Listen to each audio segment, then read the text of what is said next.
Hello, friends. Welcome back to the table where we do tarot. We are going to do a love reading right now. Okay.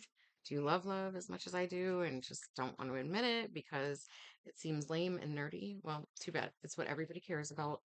And we try to like hide it and be like, yeah, I don't mind leaving my lover to like go to work and everything. And when really that's what ruins all relationships. So let's just get into it. And here's some messages from the feminine energy up in this space. And let's see, what's up? What's up? Prince of Staves. So, like, not feminine energy, but the Princess of Staves. That was just, listen, here's where I have it cut. Okay. And then we have the Queen of Swords. The Queen of Swords is saying, I deem that these two must be together because that's what they are. That's what they are. They're the same. They match. Okay. They're wands. Staves are wands and their creativity. And it's like, that's what you want to build with. That's who you want to build with is somebody that is of your own creative realm. All right. And you guys are on, you're on the,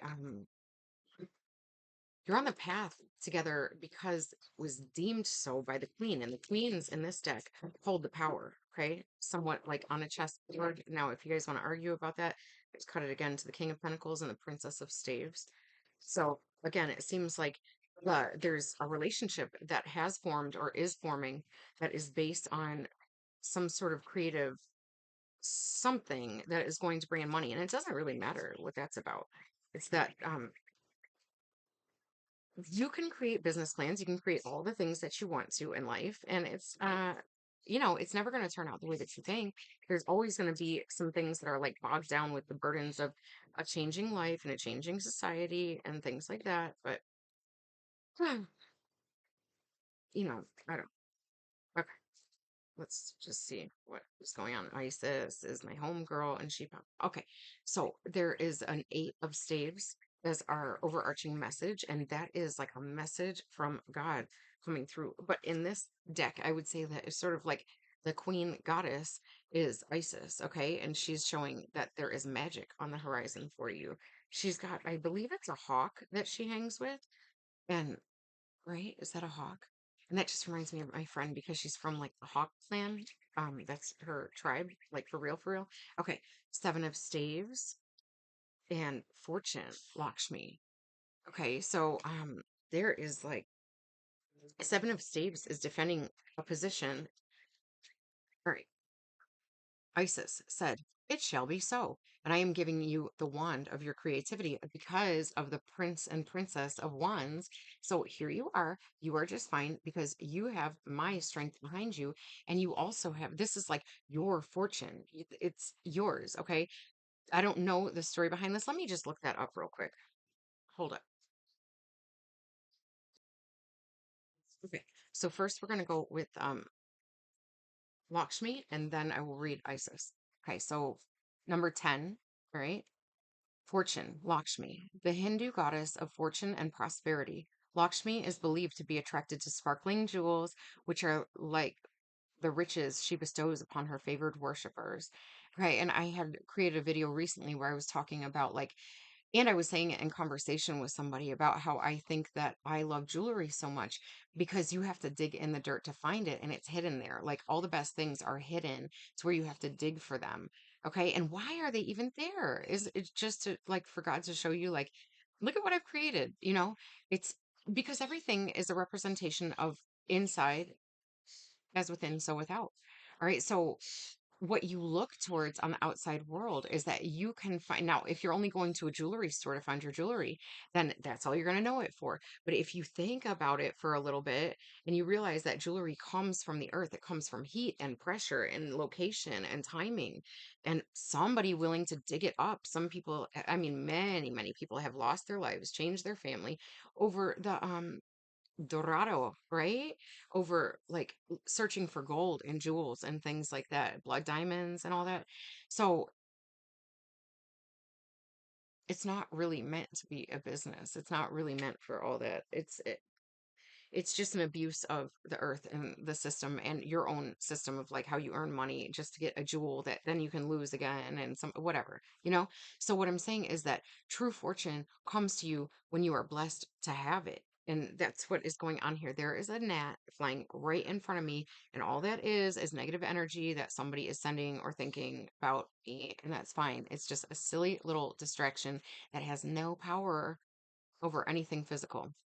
All right, so the meanings: the generosity of the universe, the ability to open to abundance, positive expectations, awareness of beauty and love. Reversed is feeling pessimistic. We're not worried about reversed.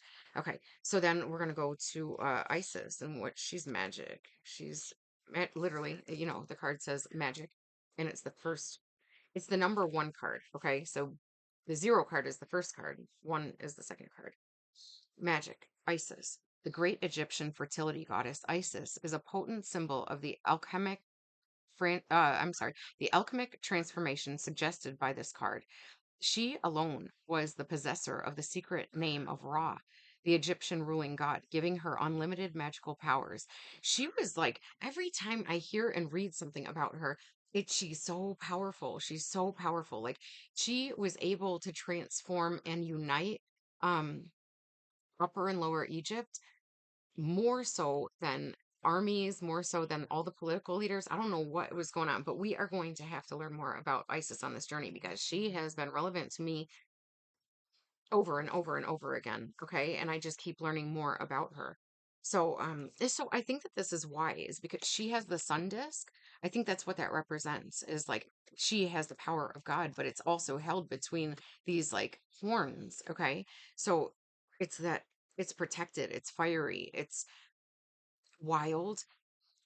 Like if you can imagine an animal with horns on it, like Taurus, even like Aries, the ram. Aries is a fire sign, Taurus is an earth sign, but they both kind of represent similar energy. Whereas Aries is like it's aggressive, and a ram like butts its head on things, right? So it's aggressive in that way, where it's young energy. This freaking gnat, oh, I accidentally killed it. I wasn't really trying to. I just wanted it out of my way. So sorry. Um, Whereas like Taurus is grounded in its stubbornness because Taurus represents this like time period of life when children become stubborn and obstinate of like the age of 8 to 15. Okay, and first trying out their independence. That's what that is. And so they really, they dig in, and that's how they keep it.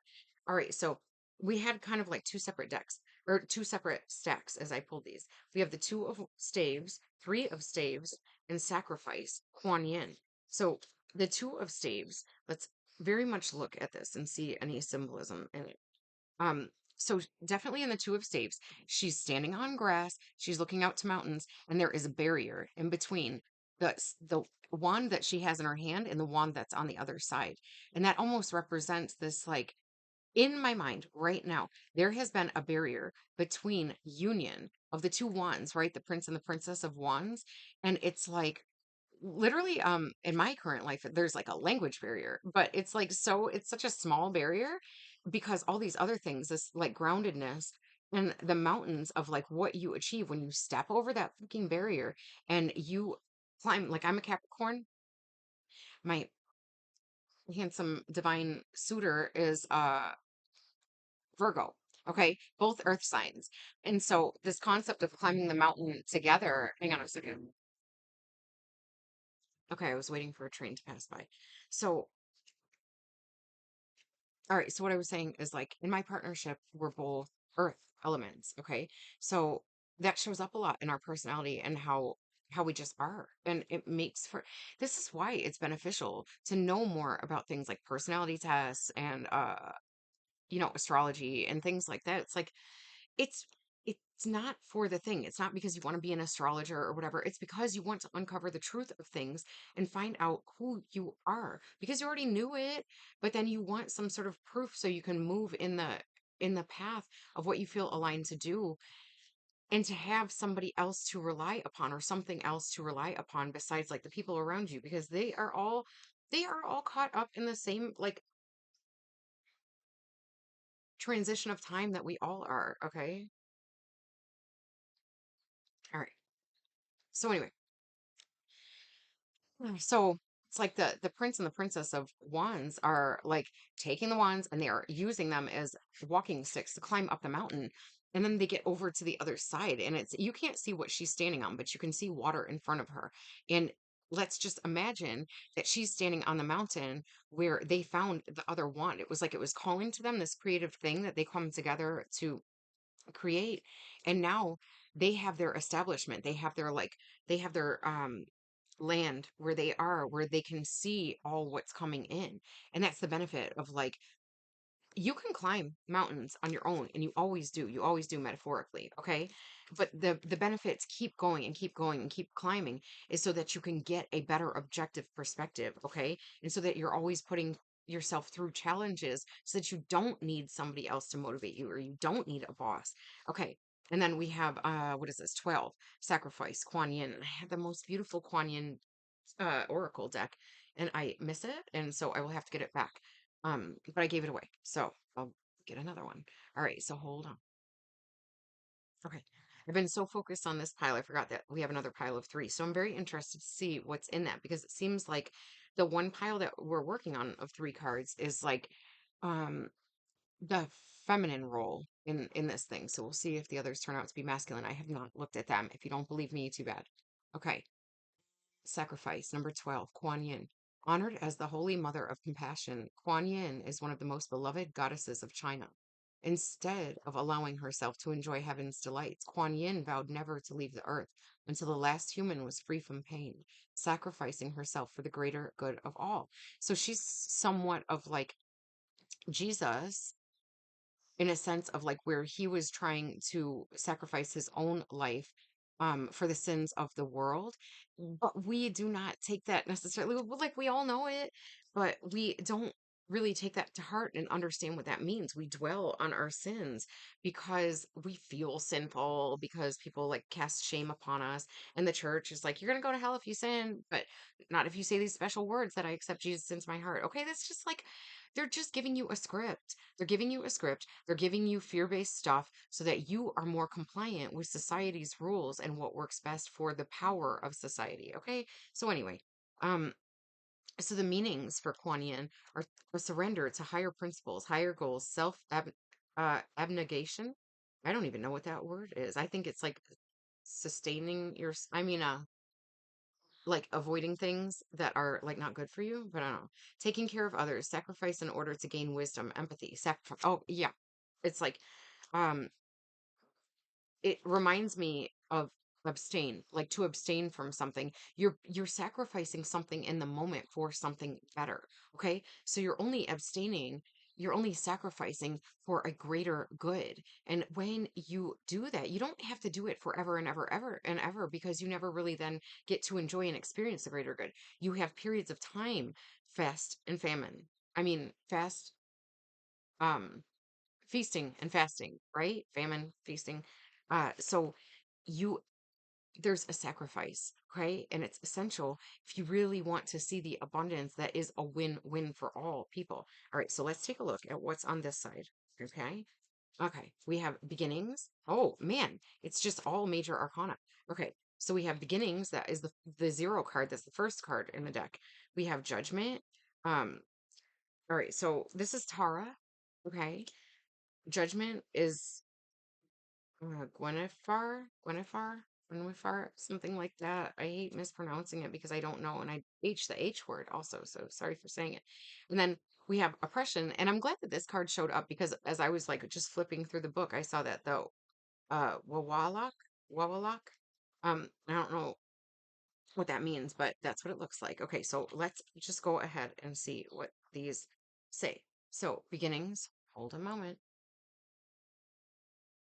Beginnings. Tara. Tibetans believe that the goddess Tara has the power to heal all sorrows and grant all wishes. Tara is honored as the protectress against the many fears that block men and women from living in happiness and harmony, which is beautiful for this being like a divine union reading. Meanings, innocence, which protects new beginnings, optimism, innocent, trust. Okay. And that is like, yeah, the innocent trust that is the beginnings. That's the Fool card. That's going out with trust in something greater than yourself, and trusting the fact that you are going to like fall to learn lessons to keep you grounded so that you stand back up. And it's just, it happens all the freaking time. You lay down. It's like some days you fall into bed. Sometimes you just can't wait. Sometimes you jump into bed, right? But no matter what, you end your day laying down so that you can rise back up again. Okay. So just because it's associated with a natural sleep cycle doesn't mean that it's not associated with a natural life cycle. Okay. Okay. Hang on. I had like a cough and a hiccup at the same time, which just tells me that I'm speaking some sort of truth that wants to come out, but has got like things in the way of it. I guess it's hard to admit that like we have to fall down, but we don't have to like trip and fall. We just have to surrender, right? So sometimes that just means like dropping down in prayer. And then that can be like your oh, actually, that's like what this person looks like they're doing right here. All right. So let's see. This is Judgment number 20. And that is, you know what? I came to depression first, so let's do that one first. Okay. Depression. This is numeral 16. All right. The Wawalak. During the dream time, oh, which is what we were just talking about, going to sleep, the Australian Aboriginal sister goddesses, the Wawalak, were swallowed whole by Yurlungur, the great rainbow serpent. Pressed by darkness in the belly of the serpent, the Wawalak wept until they were reborn from the Yurlungur back into the light. Meanings: feeling overwhelmed, oppressed by circumstances or emotions. Like the Wawalak, the light has left your life. You are waiting to be released from the darkness.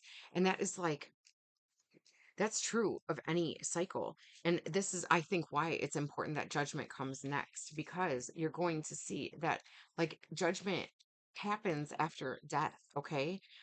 It's, it's like judgment day, actual death. And then your judgment day is supposed to be like, after you die. But there's this concept that the judgment day is coming for all of us. Yeah, it's coming for all of us, but it's not going to come all at the same time. We're not going to experience mass destruction, though it can happen in pockets of like where natural disasters occur, but it's not going to be the whole world getting sucked into an abyss of a black hole or something, or like some big bomb that's going to go off and explode. That's just, it's not going to happen that way. Okay. Take peace in that, take comfort in that, because even if you are in the midst of the destruction, it doesn't have to affect your home. That's the concept of the 91st Psalm. That's the concept of the book of Revelations, which I am trying to read through. I know it's called Revelation, but it sounds better to say Revelations, okay? Because there are many revelations in it. So anyway, Judgment 20. Gwenwifar. The Welsh First Lady of the islands and sea is believed to have existed as long as there was surf to pound against rocky shore. Praised for her judgment and wisdom, it was believed that no man could rule Wales without her by his side. Meaning, okay, that's another good thing about like this concept of it being a union um reading, is because you can have like great divine feminine energy, you can have great divine masculine energy, but until you see the strength of them paired together, you do not know the strength of that power. Okay, meanings: time for a major and necessary change in life, often welcome but frightening because of its magnitude. Confidence in this change. Okay, so that's what it is. Have confidence in the change, because that's what we're all praying for anyway. And that's what this dude is doing. He's like praying, like, will you be by my side? Because I have to rule this thing, but I do not feel wise enough or experienced enough ever to lead a bunch of people, because we're all just people. So what gives one person power to lead a bunch of other people is a faith in something else. It's a faith in a new beginning. Okay. Because it was like, look at the change that happened. They got swallowed by the serpent during the dream time, and they had to cry until they were released and reborn. So understand that everything is totally okay. It always is. These are just natural things that we need to like find peace within, so that we can achieve peace within ourselves. All right. Do we want to do, let's just do like maybe one oracle message from, actually, let me do this one first because the sacred rebels, and I feel like it's more consistent with the female energy. Okay. So we'll pause it, shuffle, get started. Okay. Here we go. Sacred Rebels Oracle.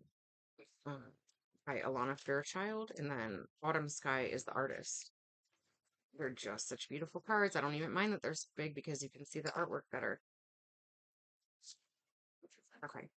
The only problem that I have is shuffling them, which sometimes when they're difficult to shuffle, the meanings come out faster.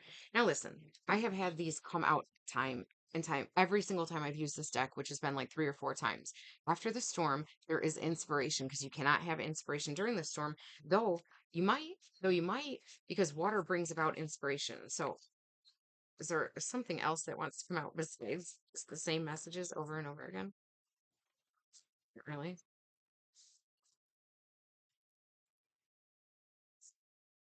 Not really.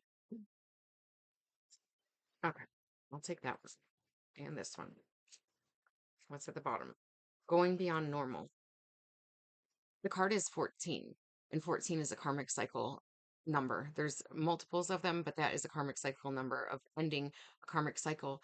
And it's like having a light bulb moment of like, okay, okay, I know, like going beyond normal. That's what gets you out of the karmic pattern and the loop. You have to come back to life.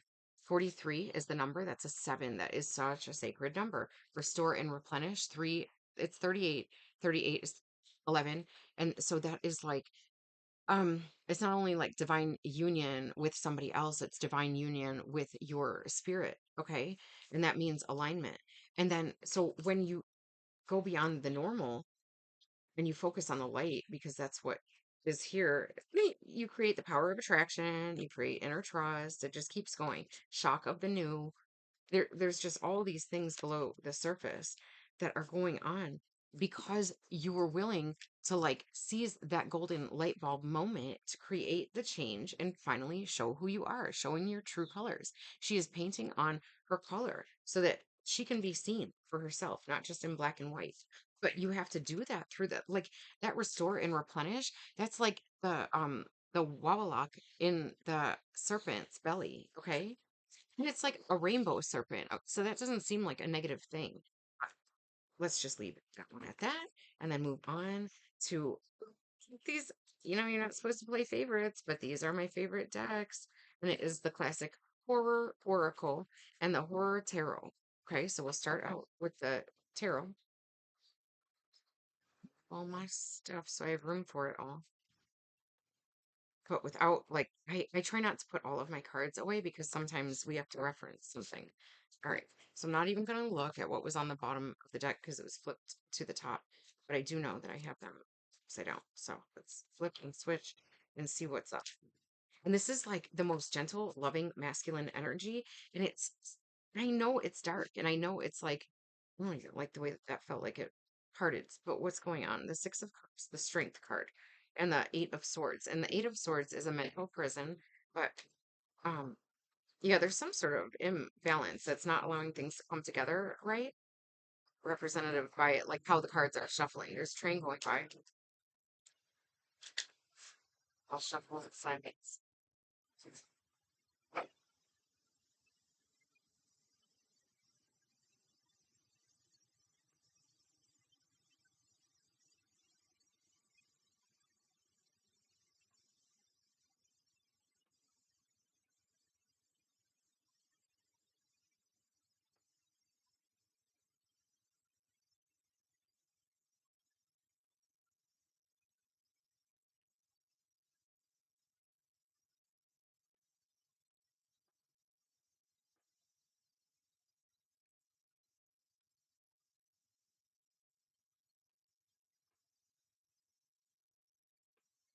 All right.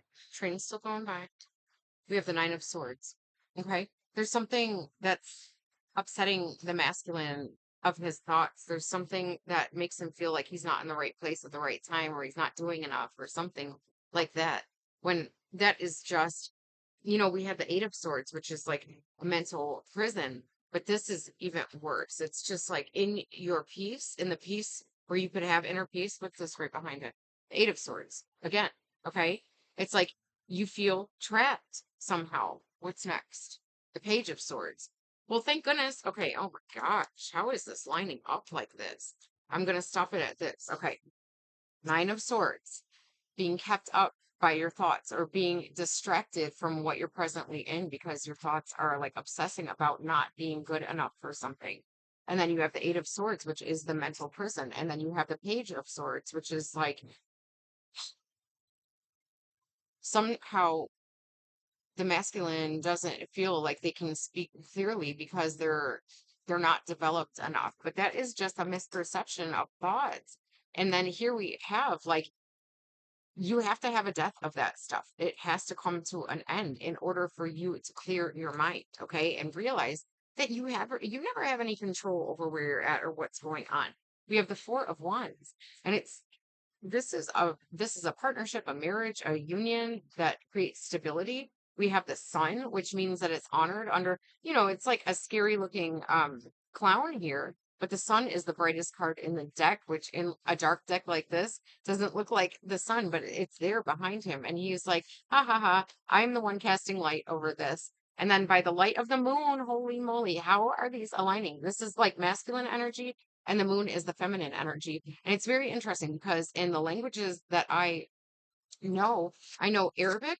Um, all the letters are gendered by whether they are a sun letter or word or a moon word. Okay, so the sun is a masculine word, and it's defined by its, is it the definitive article or whatever? Like if you were to say the sun in English, it's just the, no matter what. And the moon, it's the, right? But definitive article, whatever it is.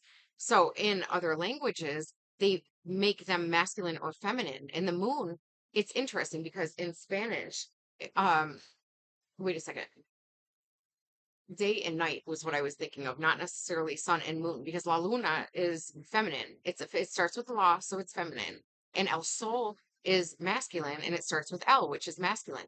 But the day and the night are kind of like flip-flopped if you're looking at the endings of the word, because a lot of feminine words end in A and a lot of masculine words end in E. So when you're looking at the word day, it's El Dia. Okay, so it's like Buenos Dias, which means like Buenos has to agree with the gender of the word. So buenos ends in like oh because it's a masculine word, even though it seems like feminine word because it ends in a. I know that this is a little bit complex, but for the people who know it, you know it. All right. So and then La noche. It's buenas noches because buenas has to agree with the word, which is la noche, even though noche ends in e, so it seems masculine. The definite article is la, which is feminine. So, okay, so there's this sort of like, there's this weaving together of this masculine and feminine energy, and it's very, again, it's like this is the union reading. What else do we have? We have the Five of Wands, the Ten of Cups, and the High Priestess. And it's the High Priestess is like complete intuition, and she is in the light of the moon. Okay, and oh my gosh, there's like a little, it's like a little devil, but it reminds me of a dragon because of the wings.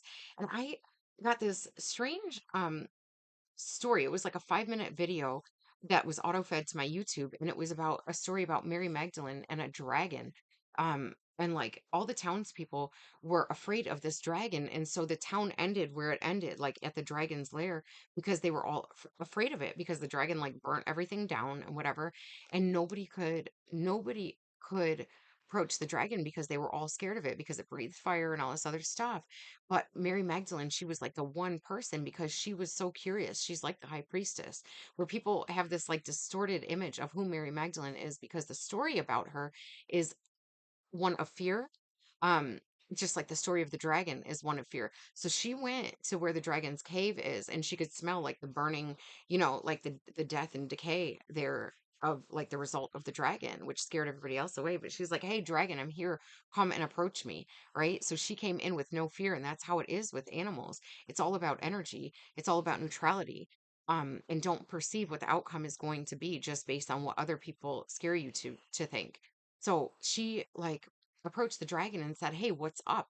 Why are you sort of imprisoning these people in their own land by protecting this?" And what he was saying is that, well, because people are scared of me, so I burn down everything so that they don't come near me. And she's like, "But you are protected by this hard outer shell. And like, you don't have to be scared of the people, and the people don't have to be scared of you."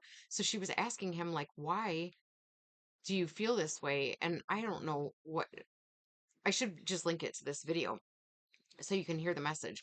But he was saying, like, everybody's afraid of me. Nobody feels like they can come close to me. So I feel like I'm not accepted. So I just lash out because I am projecting back what they are projecting towards me. So she goes up and like touches the dragon and like touches the scales. And she kind of like makes he gets to feel touch for the first time of somebody who's not afraid of him. And so it unlocks something within him of like, oh, okay, so I'm not what I thought I was. I'm not what other people project me to be.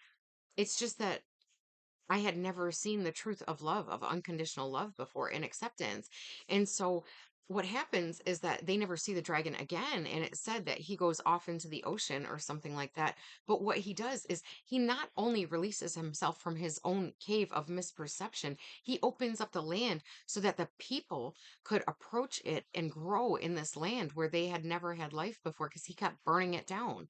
So that's the beauty of this story of like not having fear, and it's not by some like warrior or knight who was going to slay the dragon. It was by Mary Magdalene because she tells the dragon that I was misperceived too, right? So that's why I am strong enough to approach because she's got like, it's not that she's got nothing left to live for, but it's that she's not living in her truth anyway because everybody sees her as something that she's not. So she just goes out. And what she does is because nobody's on her side, she is the one who goes out. She is the true leader, okay? And she goes out and like moves the dragon onto his own freedom because she had the freedom to do it because there was no truth in the perception of her anyway, so she had to create a true perception not based on the support of the people around her but based on her own inner truth, which she knew by the light of the moon. Okay, she sees the truth of her and the dragon, and she created freedom for all the people who imprisoned her in a false story. So that's what I'm saying with this imprisonment, with these swords and thoughts of like who people think that you are and stuff. Don't fucking worry about it. It's not that. It's like with that, then you have the 10 of cups with this emotional fulfillment that's only created by the truth between this union of people who know the truth of each other just by the intuition, not because the story is being told to it. It's through understanding. And then the 5 of wands is everybody else battling about like the storyline of what's right and what's wrong. It's like they were fucking wrong. Okay. They were wrong because they don't have the truth. And the only truth that exists is in the intuition. When you follow that truth, that's what leads you to complete fulfillment, emotional fulfillment, especially in partnership. So let's get an oracle message for the masculine side of things. Now, I just heard the bus pass by, so I already know that there might be a child coming out to say some words, which is very sweet. I always like that. So I'll pause it for them if need be. But let me just try to get um into a message because sometimes, since it's a Friday, they're just like freedom, and then they don't come out to talk. What I'm trying to do is create a work day for myself, um, through what I'm doing, like with this channel. Not to be an influencer, right? It's not to. I don't want to influence you. I want you to have a space where things make fucking sense, okay? That's all I want. And I want to get paid for that. That's cool to me. That would be amazing to me, all right? Yep, I heard the door open, so there's a child coming out to speak. Hold on. Okay.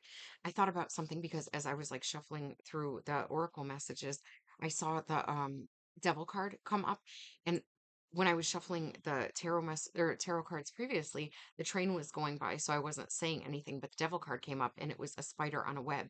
And what I wanted to tell you is that like I am going to have to talk about the story of Arachne and Minerva or Athena, whatever you want to call her.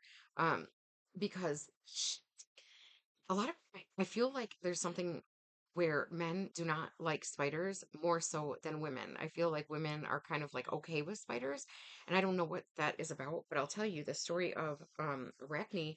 She is a spider.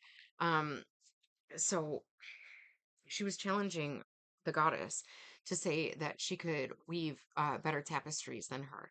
And so anyway, she lost the bet and then she got turned into a spider forever. So I was like walking out to the patio yesterday and I felt something like brush over my hair as I walked out. And I looked up and I realized it was a spider's web, but I did not destroy the spider's web. It's they are so like strong that I was like, okay, respect. I'm gonna try to remember not to keep running into the spider's web because it was like just at the perfect height where it didn't break it, but it just like brushed over my hair. So throughout the day I saw that there was all these bugs stuck on the spider's web and I thought, should I just destroy it. But I kind of like to watch nature and see what it does and how it changes. Okay. So when I came out this morning, the spider's web was still there because I like mental note, it's there, don't walk into it. But then I noticed that all the bugs that were stuck to it yesterday were gone. So the spider must have come down and eaten all those bugs off. So I thought that that was great, because that's the natural cycle that I want out here. But I wanted to say that, like, it really didn't have anything to do with the devil. I just wanted to talk about the benefit of like spiders, of where when we look at things and they seem icky, they're not. Okay, another train. Yeah. Okay. So let's look to all aspects around us to try to find meaning in something. So we had the distraction of my son coming out to tell me about his day, which was awesome. That was really cool. Um, and then we had the train, which represents transportation and movement and things like that. Um, but let's see what was going on with the deck as I was shuffling while we were off screen. Oh, and also I had paused it at 35:33, not intentionally, that's just what it was at. So what I see that within is like, I mean, what I see that as, if I'm trying to take meaning from everything that I see in order to maximize my efficiency and like what I think, how I feel, what I'm taking in from my surroundings instead of just like advice from some book or whatever. I try to capture knowledge from everything around me, okay, as how it communicates with me, just because I have this understanding of it, understanding of it, overstanding of it. It's like I'm trying to gain as much knowledge as possible in this world, and that's so I try to seep it in through my pores in every way I can. So what we had come out bottom of the deck was Children of the Night. And so let me show you all the other stuff. So I'm not going to read all the meanings of these things, but we had suspicion, and I put them in this order because it looks like a little story being told. Okay, suspicion, shock, combination, and harvest. And it's not as much about the words as it is about the picture. And if you, what I see here, oh, what did I say? I'm sorry, the 3533, 3533. It almost, it makes me feel like it's the inverse of this because it's four numbers and it's this. So that has meaning to me. I won't try to explain it too much. But if we look at 3533, it's a 333 and a five. But that five is in the middle of the threes. Okay. So 333 to me, it represents like the holy trinity of the mind, body, and spirit in support of you and what you're doing. But the five being inserted within there, it shows that there's some sort of change happening. Okay. And I feel like this is the holy trinity, this couple, but the 555 is like the is external, because I was saying it's the inverse, so it was 3533. I see it as like 5355. There's another train going by. Hang on. Okay, we're at the quieter part of the train, so I'm just gonna, because I really want to finish this up. Okay, this is the point at which like the day starts getting fresh. So so the suspicion is like, here, here's what's most important. Okay, here, these people are the children of the night. What they have is deep, and nobody can understand it because here again we have like midnight. Midnight. It's like they exist. It's almost like the children at the bottom here with the what you call it, the gremlin, are these children of the night. It's a masculine and feminine who only understand each other in the depths of what they experience together. It's not something that can be seen from the outside. It's not even something that makes sense from the outside.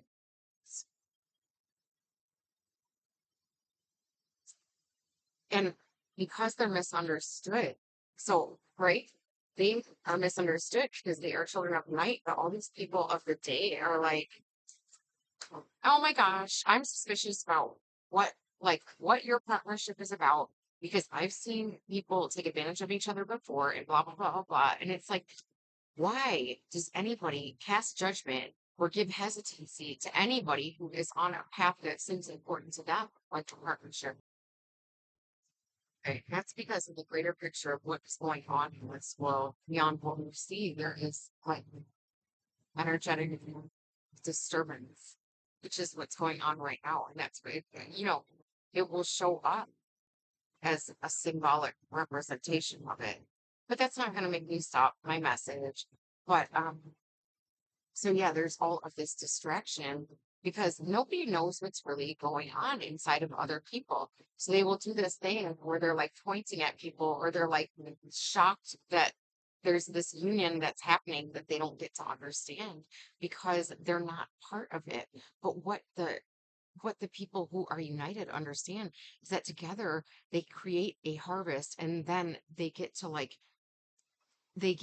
gather that harvest together and then share it with the people that didn't understand them. So then they get an understanding. Okay. They get an overstanding of what was going on between the understanding of this union. Okay. And that is the importance of learning to use your ego in other ways than just defending yourself. Okay. It's like that you need to use your ego to prove to yourself that you know the truth. And so use your ego to empower your actions and your disconnection from the outside world of like judgment and perception and all those different things, because you already know what the truth is. I am going to take one more oracle message, whether it be one card or not. It's like for what is important about this in unification. Okay. And I don't have the book of meanings, so we are just going to find meaning in it as it exists from our like own deciphering of what the card is showing us.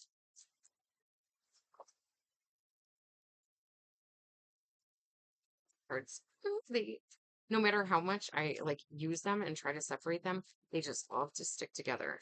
So there's one. Let's just see if there's anything else that wants to come out. And I cannot stand bending my cards. Okay. It's like, ugh, I think it looks like readers who bend their cards, I honor them, like, because it shows how much time they have used them. But it just makes me feel like, oh my gosh, it's such a valuable thing and you're destroying it. And I just can't stand unnecessary destruction of things. Okay, this is the last thing I'll go for. What's this? Is this or is this? There. Let's see. We've got the jaguar. I love the jaguar. Okay, that's I feel like that is the masculine energy in this. He is like fierce and dark and loving and protective and very calm in the darkness, right? These children of the night. That's what, yeah. Okay. That's what you really want. Somebody who's not afraid of spiders. It's like that they can like rationalize the fact of like a spider is just a living thing. Okay. So we've got the water, we've got the luminous warrior, and we've got the standstill. All right. So it's like that there is something about enlightenment going on because the standstill and the luminous warrior, there's like all this light coming from behind, but the water, it's like if you are at a standstill, water is still flowing. It has to. It can't ever stand still. If water stays still, it becomes toxic. It's stagnant. It's like can get like poisonous and stuff like that. It's all sludgy. And so no matter if you are at a standstill in order to achieve enlightenment, like with this luminous warrior, it's that like fast, fast from all the activities so that you can sit still with the stuff that is still flowing in your body. Just because you're meditating doesn't freaking mean that you can stop the flow of everything in your body. Your blood is going to flow, your systems are going to circulate. So allow that, be at peace with that, stand still with that because it's flowing outside of your control. Okay. It's like the parasympathetic nervous system, right? Or, the sympathetic, whatever. It's stuff that's going to happen whether you believe in it or not because you think that you are at rest. And only at that time do you get to see the clarity of what is going on within. You put your body to rest, you ignore all the extraneous noise and all that stuff, and then you open up to the wisdom of the water within you that circulates these emotions and memories and things. Just see what comes to the surface in your mind, the surface of your mind in the depths within you that nobody else can see or judge or be suspicious about or shocked about. Okay? Because you are comfortable in the dark. I think that is it. I love you. Thanks for hanging out for a reading. All right, bye.